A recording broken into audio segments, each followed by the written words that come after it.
Welcome everyone to episode 9 of the 12th Horseshoe podcast. I'm Elijah Weintraub, joined alongside Jack Rizzo. How are you doing today, Jack? I'm doing good, man. Just came back from spent the weekend in Boston. Really went to Fenway. It was a great time. Back to football though. Less than All four right, weeks away now. It's coming. First week of the preseason's over. Got a lot to talk about today. How are right. you doing, my friend? I am doing great. There's a lot out there today, and it's gonna be another. It was a good day today, so let's keep it going. Yeah, All right, absolutely. And and we'll thank you to everyone who's joined so far. We have looks like wow, nice amount of viewers already so far. So thank you to everyone who has joined. So before we get into all the football stuff, we're gonna talk about a few things that have happened over the past few days. Unfortunately, a former NFL player, running back Alex Collins, who played for both the Ravens and the Seahawks, passed away Sunday night from a motorcycle crash. Just absolutely tragic. He was only 28 years old. Gone way too soon. it R.I.P. to is Alex Collins. it is It's a tragedy, absolutely and heartbreaking. we rest in peace as always. And yeah, he was 20 years old, drafted fifth overall, around five rather, in for the by the Seattle Seahawks. Played here in Seattle. He did 2 years in Baltimore, then came back to Seattle. He had a good career. He was a great running back for Seattle. Going to be definitely missed, and of course, thoughts and prayers to the family as always. Yeah. A lot of everybody, it seems like everybody who's around him just loved him, his personality, his Right, energy. So, gone way too soon. It's always the ones who, it's always these great people who just go way too soon. It's really quite tragic. So absolutely. R.I.P. Alex Collins. Also, we want to offer another our continued prayers for those in Maui. I mean, what it's devastating what's happening over there. Deadliest wildfire now in modern U.S. history. Absolutely tragic and heartbreaking for that tiny island. I mean, it's not really that big of an island, and again, it's in the middle of the ocean, so the people don't really have anywhere to go right now except by like plane. It's just absolutely tragic. Prayers to all those in Maui, and hopefully Right, things get better really soon. absolutely. And our thoughts and prayers as always. And we hope they'll have a speedy and quick recovery to the island, and hopefully they'll be back to normal eventually soon. That would, yeah, really hope so. All right, so let's start off the podcast with something that I'm going to talk about. This isn't really much of an impact on Eli. It's going to be more so for my show tomorrow, but I have to bring it up now. The future is now for the Indianapolis Colts. Anthony Richardson, the fourth overall pick of the 2023 draft, was named the starter for Week 1 by head coach Shane Steichen. Obviously, pretty much just waiting for this to happen. We pretty much knew it was going to happen. Shane Steichen and Jim Irsay both talked about wanting to play AR early and often. We know he's a bit of a project quarterback, but playing him now, that just it seems like a great decision. See what he's capable of. See what he needs to work on. Yeah, he looked pretty solid in the preseason game on Saturday. A lot of the throws weren't or the incompletions weren't really his fault, but he threw an early interception, but it didn't phase him. He got better as the game went on. He's gonna be a great player for the Colts for a long time. The kid's 21. I cannot wait to go see him start. Are we going to win a lot of games this year? Probably not. We're still kind of rebuilding a little bit, but at least we won't be a boring team to watch because we'll have one of the most exciting young quarterbacks in the NFL. And I'll say it again. He's faster than Lamar Jackson. He's bigger than Cam Newton. He's more athletic than Michael Vick. And he's arm strength is stronger than Josh Allen. This guy literally has all the traits to be a great quarterback in the NFL one day. And I am so happy that he's starting Week 1. Again, I'm going to talk more about it on my show tomorrow, but we have to bring it up. It's the biggest news in the NFL today. All But right, yeah, well, super well super said. excited for AR and a couple of joint practices for the Colts coming up the next 2 days. They have a preseason game against the Bears. They open up at home against Jacksonville in Week 1, so can't wait for that. Yeah, I don't think there's much else to say. I mean, you covered it well, and you're lucky to have, I guess, a good quarterback, and we'll see how well he plays out this year. But obviously, it's AFC, so you're already in a rough division, a rough spot, but hopefully he'll do good for your Indianapolis Colts. Yeah, absolutely. I think they have three joint practices in the next week. They've got two with the Bears and then one with the Eagles. That I think joint practices are honestly more important than the preseason game itself because the playbook is a lot more open because it's more like not the whole team's not gonna the whole league is not gonna see like what you're running and the coaches usually meet the day before. So I think it's gonna be a big thing. That's gonna be the biggest evaluation for AR is those joint practices. But clearly Shane Steichen's seen enough of him to already make him the starter. Let's just hope he can continue to do this. And honestly, It's crazy how good he's looked. He hasn't even had Jonathan Taylor all summer because of he's been on PUP with the ankle injury and the whole contract situation. I'm kind of sick of talking about the Jonathan Taylor thing. I'm not going to talk about it anymore. Even as a Colts fan, I don't really want to talk about it because Right. there's only positive vibes at Colts camp right now. So I don't want to bring the negative vibes in it. But super excited for AR. He is now the second rookie quarterback to win the starting job day one. Bryce Young a couple weeks ago was announced as the starter by Frank Reich. That one was different. There was no doubt at all that Bryce Young was going to be the starter. No, The absolutely. I Panthers, mean, Carolina needed it. they So had 100%. Andy Dalton and Andy Dalton and Matt Corral are the other quarterbacks on their roster. So you knew it was going to happen. CJ Stroud, I think he's also going to end up starting. That There announcement, should I be think no he should have question, been. And especially then with this Texans teams. yeah, and then Will Levis is Will Levis, so Well, he's not going to start. I saw that interception he threw in the preseason game. I don't even know where he was throwing it. I didn't even know the defender could have called the fair catch on it. It was that bad. wow. But I mean, we'll see how it goes from there. I mean, we still got 3 more weeks away. We don't know what's going to happen for now in the training camp, but it'll be definitely interesting to see what happens. And good for those guys that are going to get their first preseason start as a rookie quarterback. So good for them. yeah, absolutely. So we've talked about the running back market a lot in our episodes. It's a hot topic, maybe the hottest topic in the NFL this offseason. Why the running back position is devalued, and the crazy thing about how the franchise tag has increased money-wise for every position except for running back. Well, yesterday, you could probably argue the two best free agent running backs on the market signed with the AFC East teams. Dalvin Cook, a 1-year deal worth over $8 million with the Jets. I mean, there is a lot of talk about it, and it ended up happening. Miami was also in the conversations, but Right. they never really got to like the table for negotiating with him. And No, now yeah, Dalvin Cook, they haven't made that deal quite yet with the Dolphins, but the Jets were absolutely the right choice to go to. Aaron Rodgers will have at least someone to throw the ball to, so that is also a good point. So good help from there. Aaron Rodgers will definitely take a lot in for it, and we'll see if he'll debut in the next episode of Hard Knocks, which airs tonight, which I'm excited to watch, or if not next week. So we'll definitely keep an eye on that. Dalvin Cook is a huge key to this New York Jets team, which I believe will definitely help a lot, and super excited that he'll be there. Obviously, we all know they ain't gonna make the playoffs, but at least now you could I say Dalvin agree. Cook is there to just add to the table. I don't think I always thought that Dalvin Cook getting released by Minnesota wasn't really because of his declining production. It was always because of cap space. I still Right. think Dalvin could bring a lot to the table. Should he be getting like a full workload? Probably not. He's been around for like 5 or 6 years now. But as a platoon, as a guy who can come in on third down, who can run the ball, be a good goal line guy, and the other running back who's on will also be a goal line weapon. But I think Dalvin's gonna have a big opportunity for the Jets. In addition to their other running back, Brees Hall, who would have probably won the Offensive Rookie of the Year last year if he hadn't torn his ACL in Week 7. But good news for Jets fans, he is off the physically unable to perform list as of today, so should be back in practice very soon.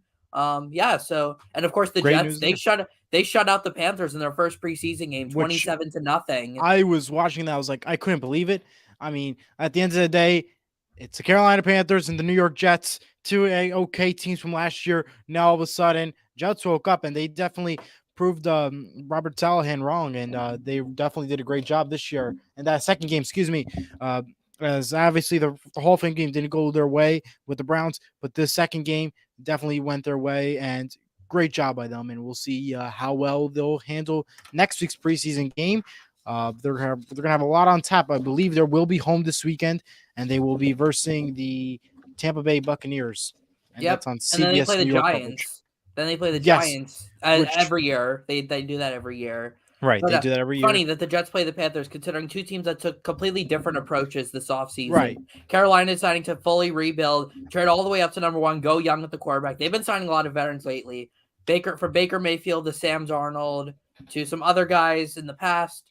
Cam Newton. They had to bring Cam Newton back, which I mean he was awful. Literally right. throwing balls into the ground. But and the Jets, they're going for the short term. We're not sure how long A-Rod's going to be here. Maybe I would probably say 3 years max, but probably more. I'm so gonna like say 2 years. I'm gonna say 2 years. If Tom Brady did 2 years, I know it was a whole different situation, but if he did 2 years, and especially that age, I'm gonna say 2 years, unless they get super close to a Super Bowl win or close to a Super Bowl chance, then maybe I would say longer, but I doubt it.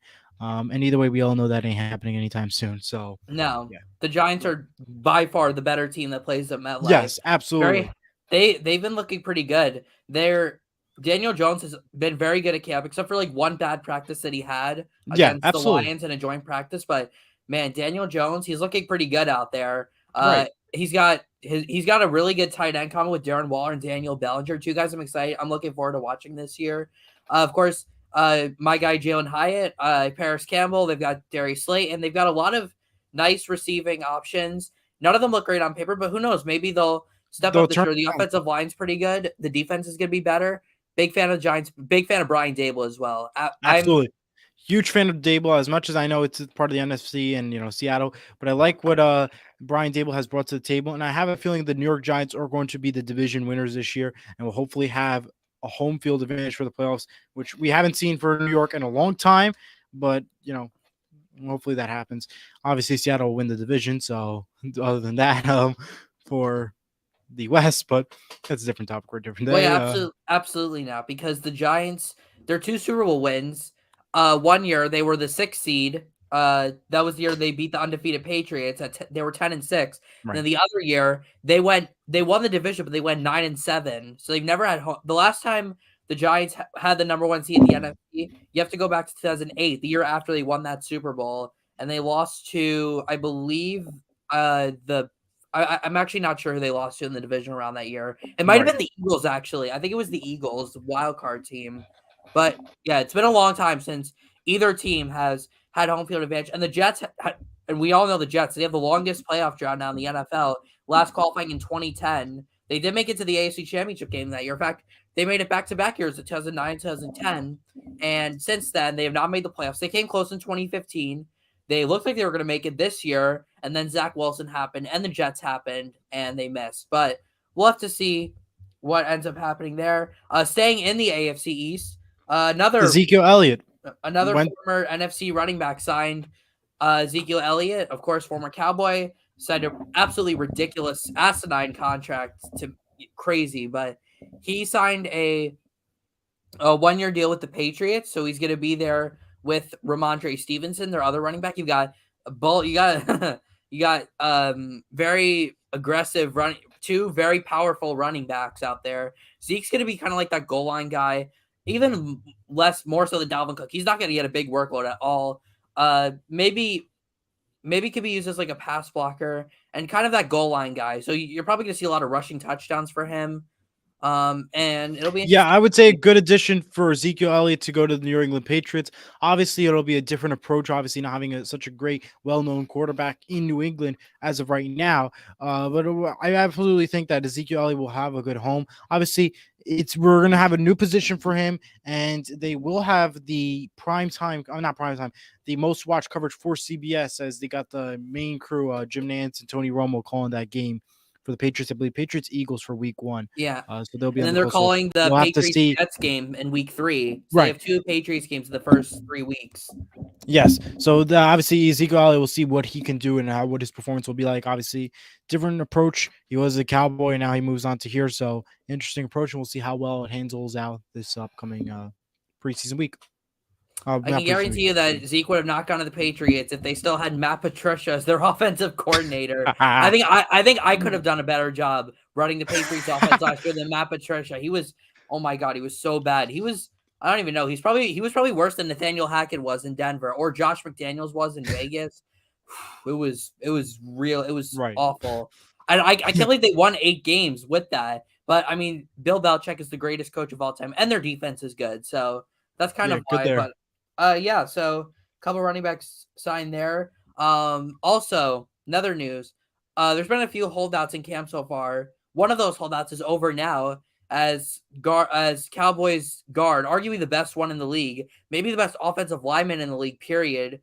Zach Martin agreed to a 2-year extension worth around $36 million, putting him back amongst the league's top paying guards. Definitely well deserved for him. I understood why he was holding out, honestly. He's one of the best guards in the league, or he probably is. He's already a lock to go to Canton. And I'm, Right. he's like one of the only Cowboys that I don't hate.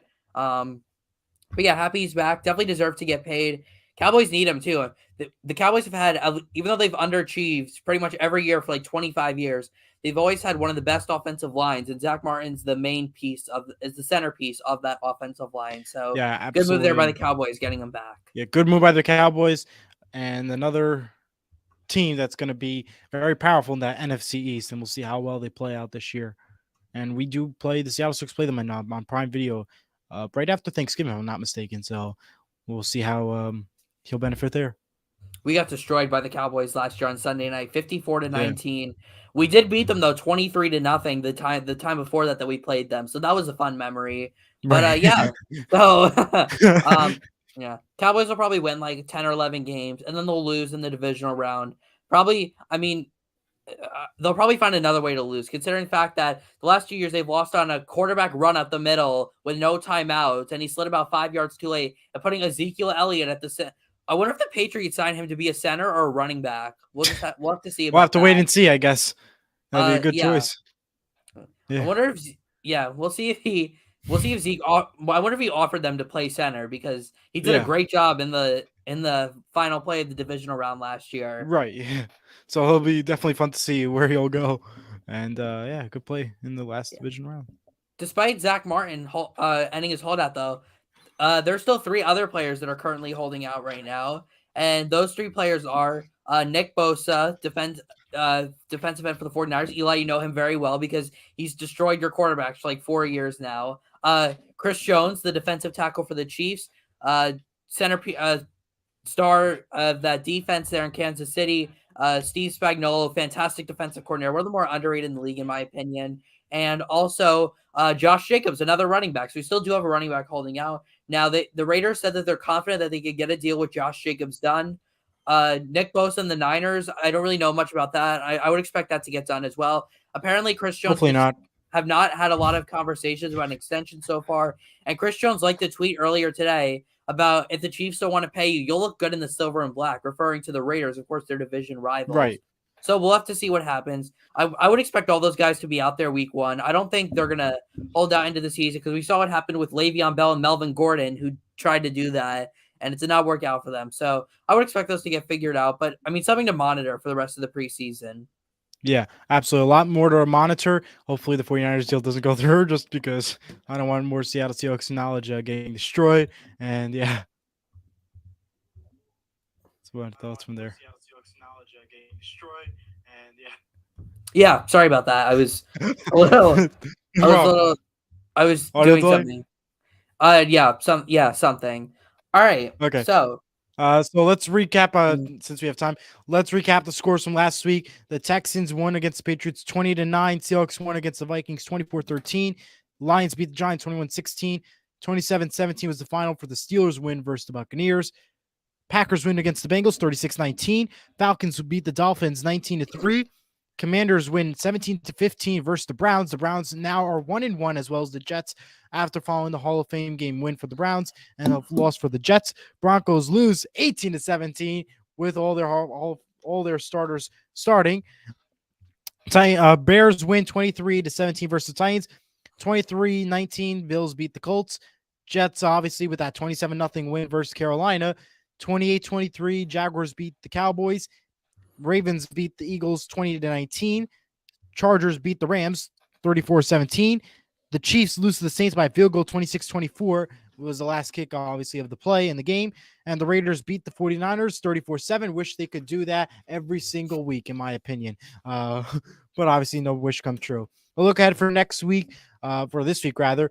This Thursday, we'll have only one game, Browns versus the Eagles. Eli, don't go through don't say all the games. Yeah. That's kind of just like killing time. Okay. Just like maybe like a few games that like the Seahawks play and who the Colts play, maybe. Yeah, Seahawks will play the Cowboys 10 p.m. Saturday on NFL Network, and the Colts, they got the Bears 7 p.m. NFL Network on Saturday. So both teams on NFL Network. Yeah, full schedule available on NFL, and ESPN will have a game this week. A couple of quick hitters from the preseason week 1. A couple interesting things. Trey Lance apparently looked awful again. I don't know how the Niners gave up 3 first-round picks for this guy, and they still appear to be fine because they have Brock Purdy and they're Super Bowl contending team. But man, it just does not seem that Trey Lance is going to work out at all. I think it's time for him to get a fresh start. I just don't really see a lot of potential in Trey Lance. I Yeah. mean, it's So just been a while. Also, did you see in the Jacksonville game, the play the quarterback, the backup quarterback made, evading like 3 or 4 tacklers and throwing it to the end zone? It was yeah, absolutely crazy play. It was reminding me of like Patrick Mahomes in the preseason. Like, who is this guy? yeah. Because it It was wasn't Trevor really. Lawrence. It wasn't Trevor Lawrence, that's for sure. Definitely interesting there. Um, and one last thing, I think which I had in my notes and I forgot to mention, Sean Payne and the Broncos. Did you see Sean Payne created new rules for its team? He said uniforms off after you're done playing, no sunglasses, no Gilligan hats moving forward on my team. He said, or the bucket hats, and no interviews during the game. He was very strict on how he wants to coach this Denver Broncos team. Wow, that's all I Crazy. could say. Garrett Wilson trolled him during. It Yes, was I almost saw like a that. troll during the game. Had like sunglasses on, didn't have his uniform, was doing an interview. All that, it was hilarious. They play each other in That week was 5. awesome. I want to see. I really want to see that game on prime time because honestly, with what Sean Payton said about Nathaniel Hackett and what Aaron Rodgers said about Sean Payton, it's so interesting. Broncos country, let's cry. I agree. Let's cry. When you have a quarterback like Russell Wilson, you're going to cry every game. That's for sure. So lots to look out for there. And Broncos country, let's cry. That's a good one. We had a lot of jokes so far within these past 2 shows that we've done. So that's good for you, Jack. Adding it to the flavor table. Oh, It's a couple other in the Seahawks game, the receiver made a nice catch in the end zone. Oh no, sorry, that was the Patriot Texan game. Texan receiver Tank Dell got a deflection, and he was like laying down, but he still caught it off the deflection, and it was a touchdown. It was crazy, and also I find it ironic that his name is Tank, but he's only like 170 pounds. Apparently, that's wow. just like a nickname that he got. But yeah, Nickname pretty interesting. worked well, I guess. Also had a some fights so far in the joint practice day between the Ravens and the Commanders in the Battle of Maryland because the Washington they play in Landover, Maryland. They don't play in DC. So the Battle of Maryland, there were punches thrown, like 3 separate altercations. It was crazy. Like I mean, Some that friendly happens. Baltimore fun. It happens in joint practices a lot, but I mean, it happened there. Deshaun Watson apparently looks awful so far in camp. Has thrown 3 interceptions to the same player in the last 2 days. Wow. And joint practices with the Eagles. That's pretty much it. I mean, the Lions, I think, are going to be a real one other quick hitter. I mean, the Lions, I love the Lions. They're probably my favorite team outside of the Colts. I mean, I don't love any team other than the Colts, but outside of the Colts, the Lions are probably my favorite. Rooting hard for them. They look pretty good so far. Had some joint practices. They bring the physicality for sure, and they have the chance. I think they're going to win the NFC North. I think they have a chance to go far in the playoffs. So, Yeah. Lions, my sleeper team for 2023. Wow. I mean, that's a good pick. I don't know if they'll execute the play, but yeah, I'm going with the Giants though. So I mean, I don't really think the Giants are a sleeper because they play in New York, which right. is a huge market. So everybody's thinking they're going to be good. Which Yeah. we So before already you know wrap they this will. up, I got to show off my Anthony Richardson jersey right here. I had to wear it for tonight. Guys starting week 1. I am super pumped about that. He is going to be a great player for the Colts for a long time. Hopefully, he's going to lead us to a Super Bowl. I'm so pumped for AR, man. It's gonna be awesome having him here for hopefully 20 plus years. At least I hope. I mean, the guy is ridiculously athletic and has all the traits that you would want out of a quarterback. So super excited Absolutely. for that. So Eli, thank you. Yeah. I just want to say thank you everyone for watching today, for giving us all the support that we need, and to continue on with the prayers for the people in Maui and for Alex. So thank you again, and for everyone for tuning in. We appreciate every possible. And we'll be back with you all next Thursday. It's crazy that we've been doing this. It's crazy that we've been doing this show for 3 months now. It blows my mind. But yeah, we'll be back. It's gonna be our 10th episode. Our 10th episode, spectacular. Actually, I think I might have something going on next Thursday, so we might have to do Tuesday again next week. So whatever. Keep in touch. Thank you all for joining us, like always, and make sure you check out my show, The Horseshoe Show, tomorrow at still figuring out the time. Go check out Eli over Mano a Mano on Saturdays at 11 a.m. Make sure you subscribe to Search Sports TV to get all the latest sports news and content. No matter where you are and from, there's always something new. And we'll see you guys next week. Predictions are coming out soon. So can't wait. to do those. Probably the week before the season starts, we'll do those. But thank you everyone for watching. For Elijah Weintraub, I am Jack Rizzo saying so long from the 12th Horseshoe podcast. See y'all next week. Peace. Bye-bye.